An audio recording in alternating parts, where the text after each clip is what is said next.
So hi everyone, it's Erkan, Ali here from Business Bold, and we're in the studio down in the dungeon here with Reshma and Satish Pancholi.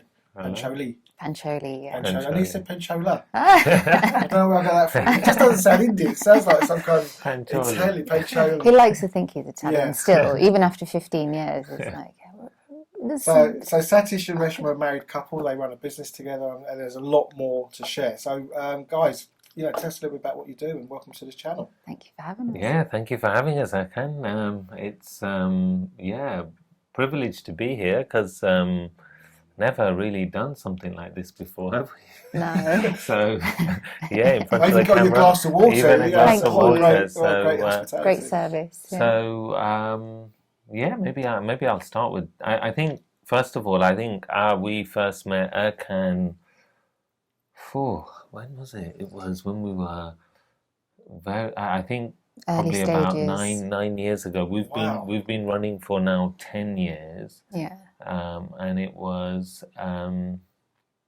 soon after, no, maybe about 8 years ago. And it was actually, personally for me, it was at a point where I'd kind of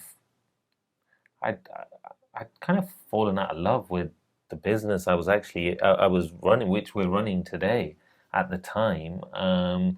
And it was through a friend we got introduced. And yeah, I think meeting, obviously, and being introduced to a coach for the first time was also quite a new experience for us. But I think what then followed has really kind of allowed, ourselves and the business to really flourish, hasn't it? Yeah, I mean, I think we've always been me specifically, always been into like personal development and reading and attending seminars, and I had to force Sat to attend. It was Unleash the Power Within back in 2005. Wow. What year was that? 2005, yeah. Okay. And and then when we came to cross paths, it was very much a changing your perspective, and as opposed to having teachers and guides that are kind of broadcasting, it was very much like putting a telescope on your own existence and life, and where you are, who you want to be, where you want to go. And so when you sort of landed, it was like, oh my God, this is like really turning like really looking inside and really starting to unpick where you are and where you want to be. And also for me, I think for both of us, it was very much about standards, like raising your game, like leveling up, and really figuring out why. And obviously we'd read Simon Sinek, but it's just different when you've got a personal. Yeah, and I think personally it was looking at the business through a different lens. Literally, it was like, there's the doing, But yeah, we were all about doing, weren't we? Yeah. Well, before we go get fast forward, because we've gone deep very quick, haven't we? Yeah. It's amazing. We just go straight in. Yeah. So the business is funny you use the word lens. Yeah. The business is a mobile. So we provide a home visiting optician service, basically a domiciliary opticians business. So we're not a high street opticians per se. So we provide mobile eye care to anyone who can't get to an optician. Yeah, which normally ends up in care homes. Which normally care homes, elderly people, younger children with learning disabilities. So really kind of broad spectrum of, people that we kind of see, which makes, my work really interesting and challenging and rewarding at the same time. Well, it's always it's interesting for me as well, because when I get into business, I get to see everything in a way that probably most people won't get to see in your business. Yeah. But also kind of early on, I want to try to work out, walking cold. The opticians, how boring is that? Or the hairdressers, or whatever they do. On a level, it's all kind of. It's all very kind of transactional, and everyone's heard of car mechanic or a accountancy firm. All very kind of mundane and a little bit drab. And when I'm going in, I'm trying to what's special here? What is the story? What is the why that they don't even know that they've got, or maybe they don't know that they've got one even, because quite often people don't. Yeah. Some do, but they haven't articulated it. And there was this point where I kind of asked, can I come with you on site? Come and see the business in action, whether that's seeing the food being cooked, seeing the mechanics working, go out and see the builders doing the building, whatever it is seeing the job being done at the coalface. And I came with you on a day, didn't I? You did, yeah. On a visit. Yeah. And I sit there and I'm hanging back and I'm just looking at what you're doing for people, especially people that are maybe towards the, well, not maybe, they are towards the end of their life, and you're going in and suddenly I kind of got, and I don't think I really had glasses back then either. No. Do you know what I mean? So even on top of that, I couldn't really appreciate, you know, because it's the water you're swimming, you don't even realise that you've got, you know, and there was this idea of optimum vision, the gift of optimum delivering the gift of optimum and vision. It was like it was really exciting actually. Just we didn't even stumble upon it. It was hard work getting there because we almost felt like, you know, it's a great business and, you know, the purpose is there, but we didn't feel that human to human connection in the way that we were able to find it, and still do to this day. It lives on. That strapline is still, it lives the on. Core well, of what we do. Funny things, because it's been ages since we've worked together. I went back and had a look over the website. And I thought I've got to rewrite myself. You know, look at the vision and mission we wrote, and that kind of starts to consolidate and articulate that value. And this idea of gift of optimum vision is not about glasses and frames and prices. It's about it's about quality of life. And it's about seeing, living and enjoying life, you know. So it's like see, live and enjoy life with Opticall. And it's like just stay. We've got like a marketing manager now, and she's also really enrolled. And, you know, she came from a slightly different background, but she's so enthused. She's got so much energy because we still, you know, we are literally embodying the work that we do now. And it's like, it's just so natural for us. It's like, and that's, I think that's a big difference from selling glasses to giving people optimum vision. It is. Because it's not a price, it's what they end up with. No, exactly. What a life-enhancing it is, it's just an amazing service to provide to people, you know, and so it really works, you know. It really kind of gives me a lot of purpose in what I do, and those days when you forget. Yeah. When you think, what am I doing? Yes. I'm on the road again. Today, by the way. Of course it is. It's February the 27th, is it? Yeah. And it's snowing outside. You must be thinking, well, I'm going all the way to Hartford. it Well, was beautiful. The snow was gorgeous to watch, actually. So the question that came to mind, being parents, being a married couple and running a business, how's it? You know, it's a lot to manage in one hit. You know, it's quite often that's not unusual for me to go in and work with people that are working with spouses or brothers or very close, and then their families are. So the whole thing become, you know, it's not just about the business; it's about a lot of things. Yeah. How do you think the coaching journey has impacted life quality of life? I personally, I think it's the coaching and understanding each other's, you know, responsibilities and boundaries and needs. Yeah, boundaries is a good one. Boundaries is a good one. But because it's being in business, you know, together as partners. I think at the time we met you everything was very blurred, and you know we were working.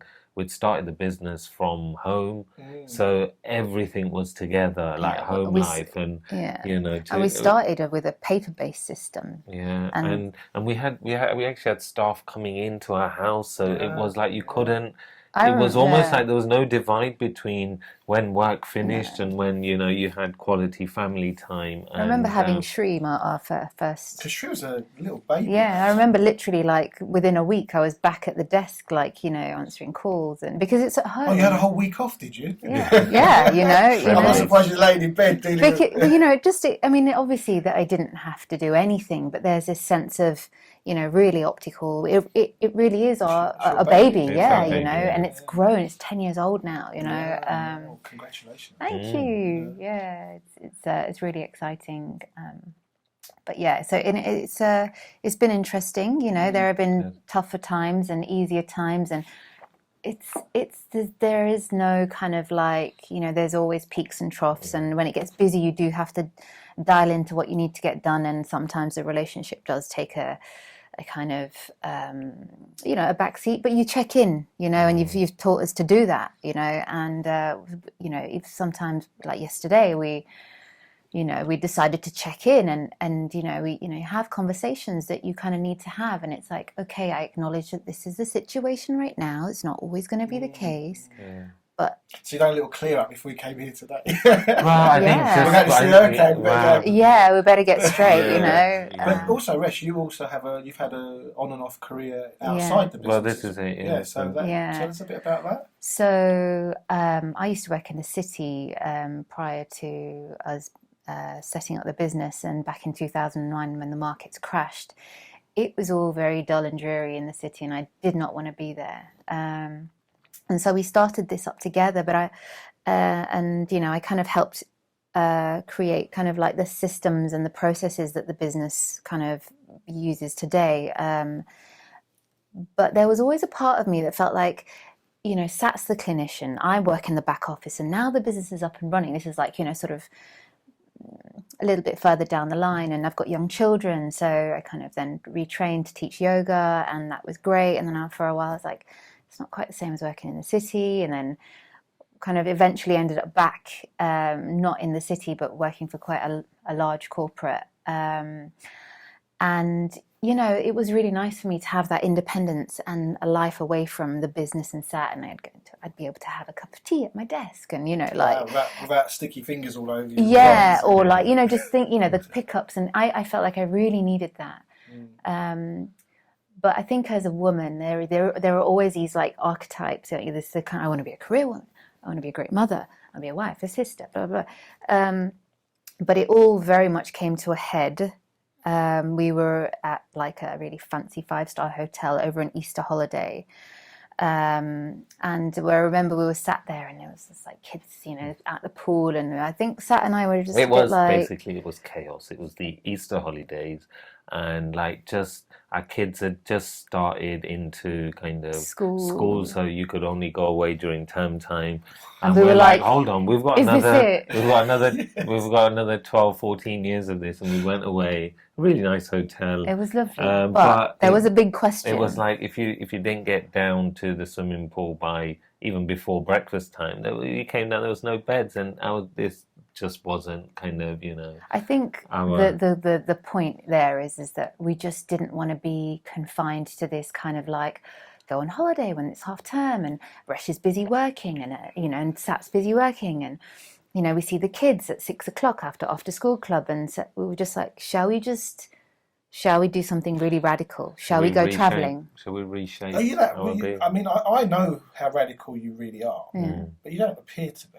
You look very reasonable, down to earth. Yeah. But you're not, are you? No. And so we took a year out and we went off travelling. Well, so let's get back to the year out bit. Because that was something that was really, and I want to tie this back to some kind of way that I made that happen. Yeah. And I don't mean that in a, just to show, because I think it was something you'd said to me. That you got to thinking about your business in a way that you'd never thought about it. And it was I think we met for lunch after you got back. Yeah. And I asked you, what led to that? Because you took a year out.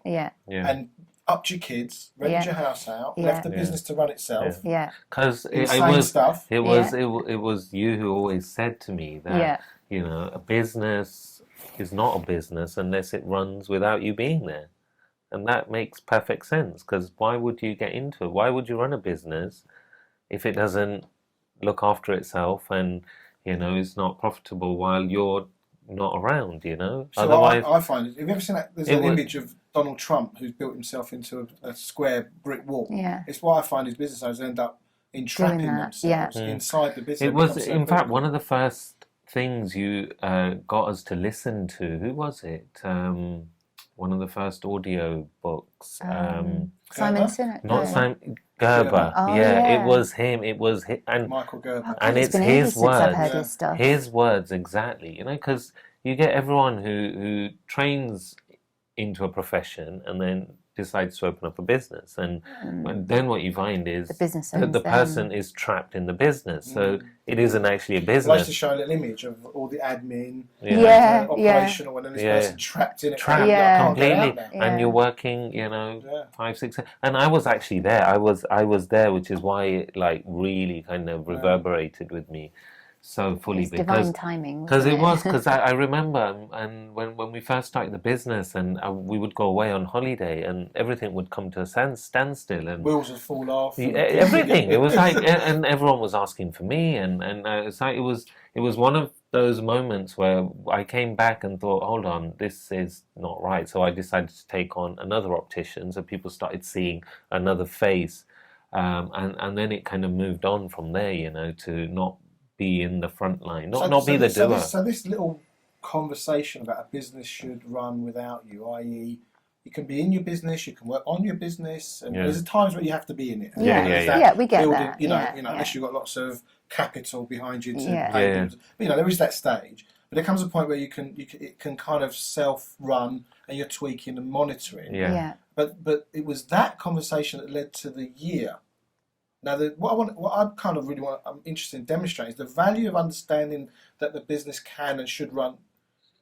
I don't know the word should, but if it runs without it's possible. It's possible. Then there's opportunities elsewhere. Yeah. And that opportunity for you was to take your family and go on what you could term a lifetime opportunity. So tell us a bit about that journey. When did it first come up as a, hey Sat or hey Resh, you know what we should do? How did it come up? It was. I remember. I mean, we'd fleetingly talked about doing it. No, we didn't. I did. No, come on. I mean, we'd always said it would be nice to travel. But it was never really. When did it become like? Actually, this is wishful thinking. I think what we say is like, oh no, I could go, blah blah blah. But when did it become like, hold on? It was on the balcony at that in that hard rock. We were at the hotel, and then I remember. We decided, and then we went to the bar. Do you remember when we got cocktails? It was so cocktails preceded this. Brilliant. And then woke up with a really hazy head. And we just decided. We buy tickets. We looked round at each other. Oh, he did that afterwards. Did we? Is this what we committed to last night? And we were did. both like, and that was it. We'd committed and. You know, we went home and started putting everything into practice. And then I remember I was out with the girls in London one night, and I get a text from Sat saying, I've booked the flights to Mexico. I was like, oh my God. So it was Mexico first, wasn't it? Yeah, Mexico. For how long? For 2. So we thought we'd ease our way into it and stayed at a really beautiful Airbnb and had an amazing time. Went to Chichen Itza and had like tarantulas in the pool and amazing food, and went to cenotes and then we hit Peru. Wow. And we stayed in this little treetop bungalow. So we were in Peru for just under 3 months, I think, about 2.5 months. With the kids, right? So with how the old are the kids at this time? They're 5 and 7. 5 and 8. 5 and 8, yeah. So this is, and my youngest, I mean, my daughter Shri, who was 8, is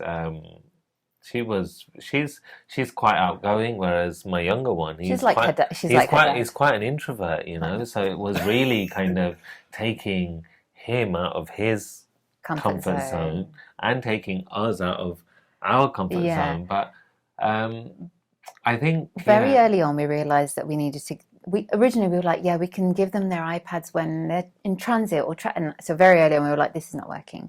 So the iPads went away, and we'd end up carrying like these massive bags of like Lego, like a rucksack full of Lego everywhere, and he became like this engineer, like just constantly building stuff. And she became a bookworm, you know, and it really has shaped them, and they are a lot more resourcel now. And allowed us to really engage with our kids. Like it's still exhausting. In terms, I mean, even if you just sit around doing nothing all day. Exactly. You know, but just understanding how each of them works and how they learn and what works and their needs has been really transformational for us. You know, and even coming back, you know, it's... You missed, after Peru, 2.5 months in Peru, we then we were lucky enough to head off to India, Goa, to go to a wedding. But then we went to Thailand for 3.5 months, and we put the kids into school in Thailand. Yeah, so they schooled at an international school. That's a smart one. So the channel is called Bold, right? I mean, can you get how bold all this is? I mean, it's not this isn't normal, is it? I mean, imagine once you did it, it wasn't so scary. But you know, to actually put your business. I think like when you're in it, and we met so many families, and it's actually not many that ran. Well, we did, but like us, you know, where we actually had. Can I just say something? You're not independently wealthy, right? No. Like, it's not like you've got a trust fund and no. Hey, should we get one? You know, for a year away. Nothing you had like a that. business. Yeah, you had a mortgage. Yeah. You had, you know, bills and everything. Car payment, everything all the carried things on that everybody's got. Yeah. And you took this unreasonable stand to have this adventure. Yeah. So it wasn't by any means, as far as I know, it wasn't like a. No, we did sell one. We sold a car. We sold one of our cars, and we're still with only one car now. So we've been back for 6 months, and we make do. We're just making do. So you did what you had to do to go. There were sacrifices made, but you've had the experience, and now you're building back up. And it was exquisite. It was so far out. It was. Can you share with me some of the experiences you had in Peru? Now remember we're on. It's up to you, but. So for me, what's really interesting about this, I think, go on. Sorry, it's how the mindset shift has made so much more possible down the line. You know, that one thing, and I mean, I'm just saying, is when you kind of go, this business should be able to run without me, whatever that is for you, listening. You know, what is it that your business isn't giving you today that you wanted from it? And there are probably things you haven't even thought that you would have wanted until you have that insight. Suddenly things become possible. Whether that's going on trips abroad, whether it's buying a summer home, whether it's, I don't know, climbing a mountain, you know, things so that these insights and breakthroughs lead to, for me, massive dreams coming true, because it must have been a dream. It does, and I remember quite early on, it was almost reverse engineering, like, so trying to figure out how you want your life to look, you know, and then working back. Yeah. They call that the Merlin principle. Yeah, so it's like throw yourself 5 years out. Yeah, throw yourself 5 years out, figure out how you want your life to look, and then, you know, kind of, you know, do everything geared up to make it look I mean, the other thing is quite often when, prior to working with business owners, they're always thinking about sales and making more money. That's the thing that most people want to do. You know, when I say business performance, they think, right, more money. I'm like, okay, but there's so much more value than just more money. Yeah, and more money doesn't mean more profit, is what, you know, or more freedom. Or more freedom. This is what do you want in life? Yeah, you know? it's like that you need to, and what I found over time is, you know, the bigger you get, you know, the more commitments you have, more kind of staff you take on, you know, suddenly, you know, you've gone from just managing maybe 1 or 2 people to 7 or 8 people, you know, or 25, 30. Or 25, that requires 30. different skills. That requires completely different skills, and suddenly the business looks very different, you know.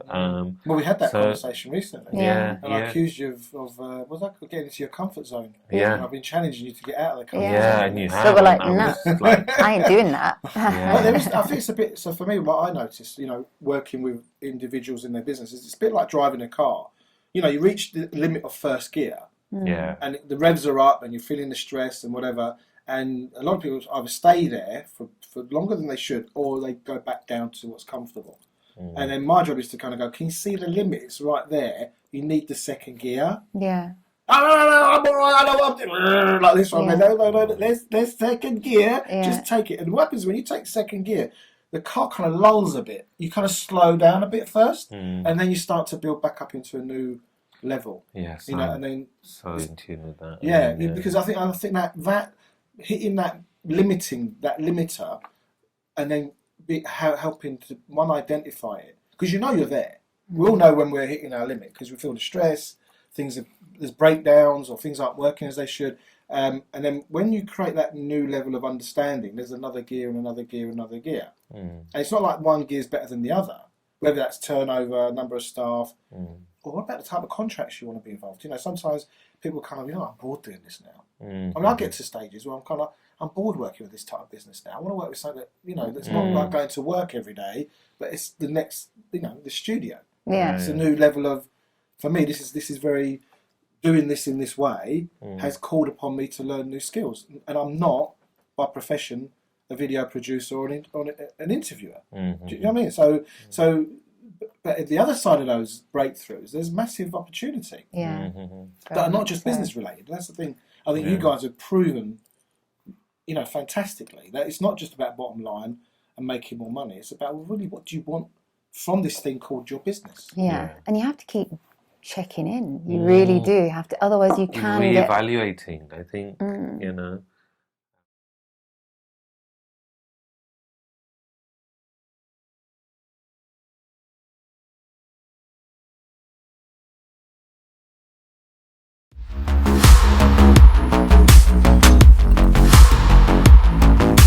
What's next then? I mean, whether that's in life or in I think after you challenging me to get out of my comfort zone, I've well and truly he's landed. We're really going through and this has happened over time. We're going through a growth phase at the moment, where we're kind of doing lots of marketing. We've taken on a marketing manager. We're just about to move into a bigger office space, and we're really kind of wanting to get our message out even more. So at the moment, we're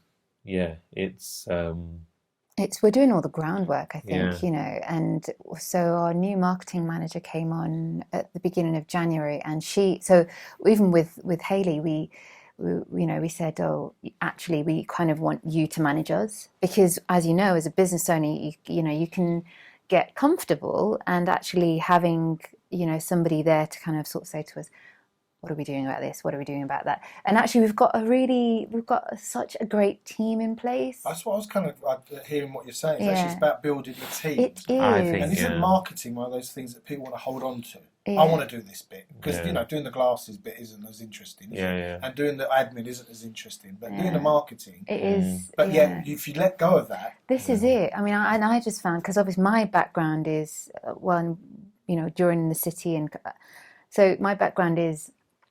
My degree was like computer science, which is where we built the kind of systems and processes for the business from. But I then managed to get into marketing. But I at that point, I didn't have any formal marketing qualifications. And you're just piecing things together and, learning as you go. Did you take a position in the marketing, or was it social media? Well, I did quite a lot. I did quite a lot in marketing in the end, because I kind of, digital marketing and data-driven marketing. But it's so nice to be able to have, you have like the thinkers, the feelers, and the doers. I was like, I'm a better thinker. I'm good at strategy, and to have somebody that supports me, that can, support us if we've got a strategy that we want to basically put out there. She's just so great, and we've got a great graphic designer now as well. It's just like so there's less of a lag between. Strategy and ideas and actually getting it. And I think you can fully appreciate, when you're a small business, it's very difficult. You can't do everything all the time. To do that all the time. So, but we did, whilst we were away, there was obviously, because the business was still running, and Sat was I was basically primary carer for the kids. And Sat was still in and out of the business, so very much like on calls, once or twice a week, and would need to be online, and so there was obviously this sort of managing, but it was from afar, and the value that we got from that experience. And I think also personally, not being around, just and empowering your team to make decisions which normally they would pick up the phone or drop you an email. I think empowering them to kind of take on responsibility. So this is something that's quite interesting, is this gap between, and I think most of the time these are not even distinguished really well within most businesses, leadership and management. Oh yeah. The word empowerment is a word that most people never use within their businesses. And managing is usually just having a go at people or trying to hold them accountable in a kind of a more I caught them out. They didn't do that right. They didn't do that right. More of a last ditch quality control. That kind of role, as opposed to working with them in collaboration or empowering them to actually say to them, you're well within your mandate to resolve that, and let me know how you got on. Because that might do so when we left, I mean, I didn't put a manager as such in place, because everyone's roles are kind of quite defined, self-organizing, and everyone knows what they're doing, so it was a case of just empowering them to, make decisions, and then, we'd sit down and review them. There's a word that Resh just said that I've been kind of working around a lot around collaboration and self-organising. And as simple as that can sound, what I found is very few people can do it. Yeah, I think it's like you say, it's like when you give somebody the responsibility to fully express themselves in their capacity at work and in life, I think it really does give them a sense of, responsibility. So they're able to be self-responsible, they're able to self-organize, they're able to like really, they push the boat out for themselves because they want to, but they're representing themselves. It's like, I think everything you just said, I completely agree. To me, it sounds so simple and easy. But what I found in reality, there's this kind of dependency on dad and mum to tell them what to do, when to do it, and well done, that was a good job, rather than just get on and initiative or self. I think self-organising is the term. There are, I think, and there are the thing is, I think it's all about characters as well, and there are certain people within the team, as we all have, that will require additional well done, thank you, and others will just like with one of our administrators, she's a powerhouse. She's like the oracle, I think she just knows it because we don't need to. It's like the relationship. It's energetic. You walk into the office and you just feel you're constantly working on those things. Well, and I think one of the things I wanted to allude to was when you're actually hiring people to join your team, and before we even start talking about what the role entails, it's more about looking at the personality and the personality fit. And don't get me wrong, I've made mistakes, and I still make mistakes from time to time. But I think finding the personality and seeing the potential in people. In people is I think personally is key to making sure they're a right fit for your team, and what's a right fit for us might not be a right fit for someone else. Also a right fit for them, because if they love being there, then that's another gift. Well, this is it. If they don't, then it's kind of, you should go find. I've find loads of people like that. And we've got find somewhere you'd be happy. We've got a team of people who just really enjoy. So like the person who goes out and does the testing loves doing that, and the person who loves like doing the glasses loves doing that, and Jackie, who loves doing admin, is like just completely kind of controls the whole operation from the office. I think that also because you can imagine like Sat and the clinical team, they day in day out they see things that are quite like like you were saying, some people are at end of life. There's dementia, Alzheimer's, stroke, all sorts of things, but the spirit is tangible. So the other day, Rob was picking Sat up, and they're just so funny together. Rob's like, oh yeah, I was like, what, you're holding his lunch for him? He's like, yeah, I've got his slippers in the car, and just like, it's just there's this really lovely. There's that camaraderie, isn't there? 'Cause you're on a mission together. Yeah. You're doing something that's important for you. Yeah. And you've created that within the business. And I think that, for me, is the biggest part. Is a real. I mean, I don't like the word in this context as much, but it's a branding thing. Once you've branded, I don't like the word branding, but what I mean is there's a culture. Yes, there's that's the word. Level of culture and understanding that gives people a certain brand experience. There is, and I think when you get that palpable, your clients, experience it. They refer you. They say we've good not things. lost a care home in years unless there's been some kind of like aggressive, competitive, surge. As opposed to just on value. And so for us, that's just like that's great. That's just beautiful. That is something that I always work to instill that, because once you know your why, what makes you different, what your differentiator is in the market, what's important to you and your values, and you beat that drum. And those people who find that valuable want to, and want to congregate around that, whether that's staff or clients or and very importantly, I'm saying this more and more now, is JV or collaboration partners. People are going to want to work with other people that are similar to themselves or care about the same things. Yeah, and actually on the subject of partnerships and you know, just like we feel great about what we're doing and actually we want to give back, you know, we're now at a stage where like, right, we're looking for like, you know, charities to partner with and like, again, you know, we're making like small changes just to kind of like accelerate the fact that we're in a great place and just it is about abundance and the flow and like, you know, you do just need to keep moving and doing things that are great, that make you feel good, because it just keeps growing and growing, and it's a really nice feeling to feel that you're on point, you're on purpose, you know.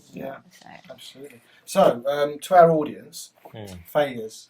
How do you handle failures? You mentioned about I've made mistakes. Yeah, I'm sure you've made loads of them. I have over time, and I'm sure. And even Resh probably. Should probably sit here for days on end. Hold on, here's my list. Yeah, but I'm writing them down. Personally, for me, like failures have been the point in time where you can grow the biggest, because like if you don't make failures, then no one walks through life, you know, doing everything correctly, do they? You know, I think the point of failure is a point of reflection to figure out what's gone wrong and how you're going to make that better, you know. And I think from your failures, ultimately, we've kind of, you know, you learn, don't you? Yeah, absolutely. Adversity is like key. You can't. Yeah. So it's really difficult. At a level, right? Yeah, Yeah. get it right. But there's another level of it, isn't there? There's the visceral kind of gut. The grit. The actual. That's the enlightened afterwards. Yeah. You know, Yeah, I'm with yeah, you. yeah, Yes, right? yeah. Nobody wants to show their wounds. No. But in the moment, of failure. Yeah. How do you? I can get quite angry about things sometimes. You know, yes. And I've learnt now. Whereas before, I'd want to kind of transform my way out of it, like because I can say with it. Yeah, but sometimes you got to have the impact of it. Yeah. You've got to go. You know what? That feeling. That mud on your face, kind of, or taste of. There's a song that I like. It says the taste of my own behaviour. You know, you kind of get the feeling. The bit where you can't even look at yourself in the mirror because you kind of go, do you know what? I did that. And like really feel it, as opposed to just wanting to get, you know, divert away from that experience. And like, don't be so afraid of it. Yeah, and I think it is difficult because you go through a number of emotions, don't you? I mean, it you know, it happens all the time. You know, like you know, from a business perspective, you know, like, you know, if there's someone not quite happy with the way something's been delivered, or, you know, like, that's a moment there are scales, where you're aren't like, there, of failure. Of failure, you know. So, but you do obviously have to sit with it and look at yourself. You have to. I think rather than push it away, is actually live with it for a bit. And sitting with it, like the feelings that are coming through, like, because they're teaching you, right? You know. Yeah. And you don't want to feel those feelings that often. No, exactly. And I think I've seen quite often, like, coaching or this kind of enlightenment kind of is almost like a way of avoiding it, as opposed to really allowing it in, so you can then really get it resolved and moved on to something different and new. Very much so, and I think it's the idea of like, and I know this sounds also really radical, and maybe it doesn't sound right, but just like welcoming the unwelcome, because if you don't sit with it, it's going to transmute into something later on. Yes. You know, it's like when you're Bad health. when you're all, you know, if you're upset at work, something goes wrong, and if he hasn't resolved it, it might be taken out on me or the kids, or I might take it out on him. Or, you know, it's like it just grows. So if you don't sit with it and you know, and just be with it, it doesn't. Yeah, and that sometimes that takes time. You know, like it takes time. It does. I think that's the thing that I know in the skills that I've accumulated in terms of coaching. Yeah. When someone's in the right place to take it on, you go, boom, they can transform it in a conversation. We can transform it in a conversation. However, I think I'm kind of mindful more now I've got a bit older, so maybe you've got to live with that a bit longer before it give you the relief, because otherwise you're just going to do it again and do it again. It's like you forget the pain, so you just do it again, and there's not like an ownership of it. There's like an avoid. Yeah, exactly. There's an avoidance of it. So okay, that's failures. So let's start to round this thing up. So it's February 2020. February 2020. I mean, already nearly March. Wow. Spring is on its way. So what's the next 6-9 months about? What are you working towards You got your marketing director, your marketing manager. Yeah. I've personally had a bit of a transition from wanting to listening to my career woman and mother and supporting Sat with the business to actually really being comfortable being a mom and being at home and just being the person that can do the pickups and can run to the office to get this. And for me that in itself is a really wonderful kind of space to be, because I've always like an acceptance as well, like the context of mother. Yeah, it trumps pretty much every other context, I imagine. Because it's like I want to be like but we have this thing, career and all the other things that come along. And whilst we're going through this period of growth, or like almost like calibrating into kind of like this new space with the new marketing manager and with the new office space and just things in the background sort of evolving, I kind of just need to be there to support Sat. I think for both of us, like work-life balance has always been, quite key to how we want our lives to run. And just, I think for this period, I think this kind of works for us at the moment. It works for us. And another thing I was going to say that we've sort of brought into our lives since December, January. I started in December, but Sat edged his way in January, is that we've really, really committed to like our health and well-being. So food and exercise, steps, sleep hygiene. It's like, we're so excited about getting to bed. Like for me, I'm like, if I'm not in bed by like 9, half 9, 10, I'm getting upset. I'm getting up at 5 in the morning because I want to be fully present for the day. I want to. So that's where I think we've also really turned a corner. It's been tough. January. He was hilarious over January. He was the grumpiest I've ever seen. I just couldn't be in his. I was like, you need to move. After a pretty wet December, it was a dry January for me, and the first few weeks were. Even the kids were like, "Why is Daddy so grumpy?" It's like, you're telling me.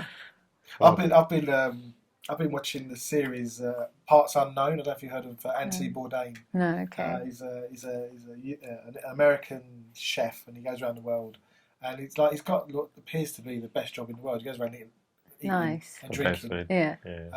But the thing is, he actually committed suicide about 18 months ago. Oh God! And the thing is, I'm watching it, and I'm like, some of the places he's gone to. I mean, he's been to Palestine. He's been to Israel. He's been to parts of all over America, parts of Europe. Glasgow.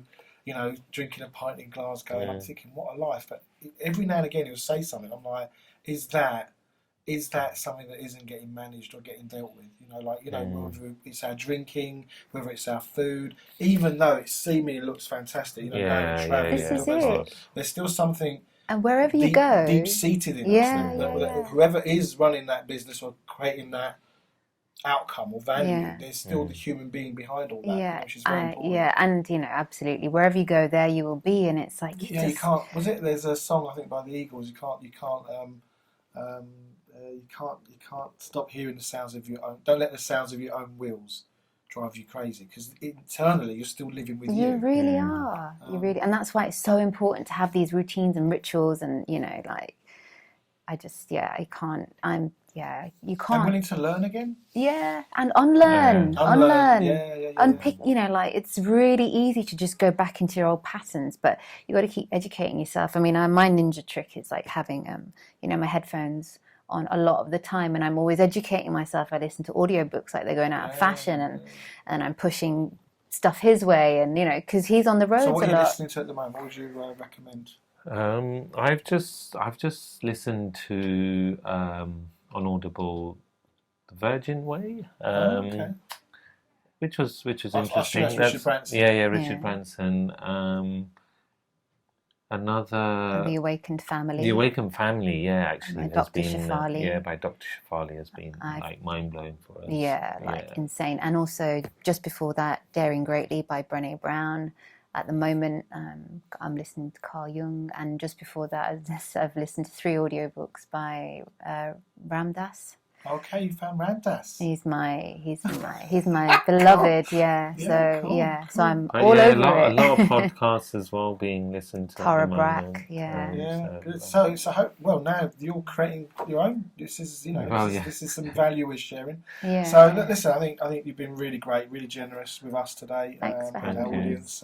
I'll put all the details for Opticall. So if you got loved ones or people that find it hard to get out and don't get their eyes checked, that look, Northwest London, no, All of Northwest London, Herts, Beds, Bucks, Essex, Cambridgeshire now. Plug it. Yeah. Have fan will travel. Northampton, we've kind of grown and grown the area. So So hopefully get some inquiries off the back of this. I think you'd be great. I've seen you in action. It's you can see. Look, Bold takes on many.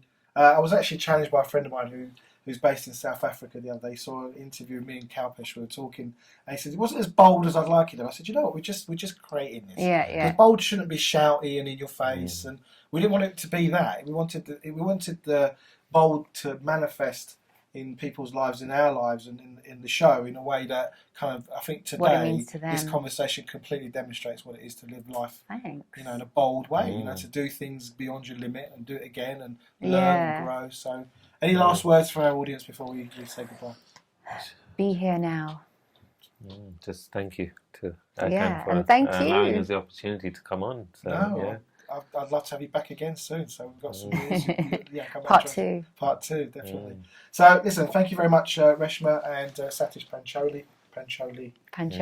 Thank you. From Opticall. I'm Erkan Ali from Business Bold and Engage. And please give us some feedback. Don't forget to subscribe and share, like, and also give us some feedback so we know what you're appreciating or any questions, so we can actually direct the interviews a little bit more towards that. So thanks very much for tuning in. Take care. Bye.